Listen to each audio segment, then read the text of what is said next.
අපි දැන් කතා කරන්නේ රසායනික සංයෝජනය ගැන. ඒතකොට රසායනික සංයෝජනය කියලා කියන්නේ පුතේ කිමිකල් වලින් කරන සමාජය. ඒතකොට මේකට සපෝට් එක දෙන කිමිකල් එක තමයි හෝමෝන. පටල ගන්න එපා එන්සයිම සහ හෝමෝන. එන්සයිම කියලා කියන්නේ ආහාර ජීර්ණයට සපෝට් එක දෙන කිමිකල් එක. හෝමෝන කියලා කියන්නේ මේ අන්තරාසර්ග පද්ධතියේ තියෙන ග්‍රන්ථි වලින් රසායනික සංයෝජනයට එහෙම නැත්නම් අස්නායුක සංයෝජනයට සපෝට් එක දෙන කෙමිකල් එක. ඒක ප්‍රෝටීන් එක. හරි. එතකොට ඒ අපේ මේ මොනවාද හෝමෝනල් ලක්ෂණ කිහිපයක් පෙළපොතේ තියෙනවා. කාබනික සංයෝග වීම, ඊට කුඩා ප්‍රමාණයක් ප්‍රමාණවත් වීම, ඉලක්ක අවයව පමණක් උත්තේජනය කිරීම, අන්න ඔය විදිහට කරුණු ටිකක් තියෙන ටික බලා ගන්න ඕන.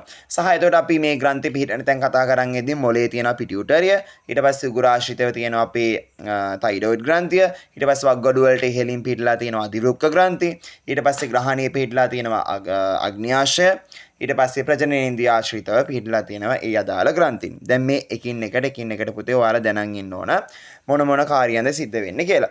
අපි මුලින්ම තයිරොයිඩ් කියන ග්‍රන්ථියට ගිහපම තයිරොයිඩ් කියන ග්‍රන්ථියෙන් පුතේ අපිට හෝමෝන් දෙකක් නිකුත් කරනවා තයිරොක්සින් සහ කැල්සිටොනින් කියලා. ඒතකොට ඒක හොඳට මතක තියාගන්න පුතේ තයිරොක්සින් වලින් කරන්නේ අපේ පරිවෘත්තීය ක්‍රියා පාලනය කිරීම සිද්ධ කරන එක. සහ කැල්සිටොනින් වලින් කරන්නේ රුධිරයේ කැල්සියම් මට්ටම පාලනය කිරීම.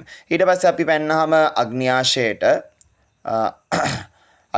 අපි පැන්නාම පුතේ අග්න්‍යාශයෙන් සිද්ධ කරන්නේ මොකක්ද? අග්න්‍යාශයෙන් සිද්ධ කරන්නේ අපේ ග්ලූකෝස් මට්ටම පාලනය කිරීම. එතකොට ඒකට හෝමෝන දෙකක් එනවා.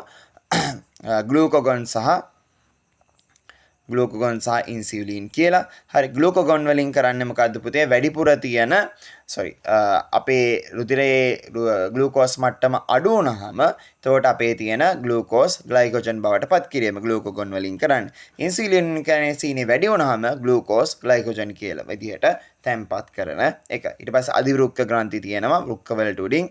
අධිවෘක්ක ග්‍රන්ථි වලින් මොනවාද කරන්නේ? අධිවෘක්ක ග්‍රන්ථි වලින් කරන්නේ දේහය හදිස් අවස්ථාවන්ට සූදානම් කිරීම.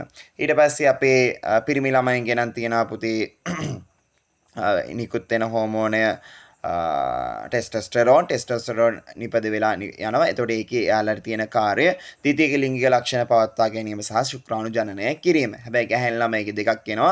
ඊස්ට්‍රොජන් සහ ප්‍රොජෙස්ටරෝන් මම ලස්සන ඔය කතන්දරේ කියලා දීලා තියෙනවා. පුතේ එක්ක හෝමෝනයක් එතන ක්‍රියා කරනවා ගර්භණීභාවය පවත්වා ගැනීමට, ඔසප් චක්‍රය පවත්වා ගැනීමට. අනිත් හෝමෝනේ තමයි යාලා කෙල්ලෙක් විදිහට තියාගෙන ඒ කියන්නේ ද්විතීයික ලිංගික ලක්ෂණ ඇති කරන අනිත් හෝමෝන එක පාවිච්චි වෙනවා.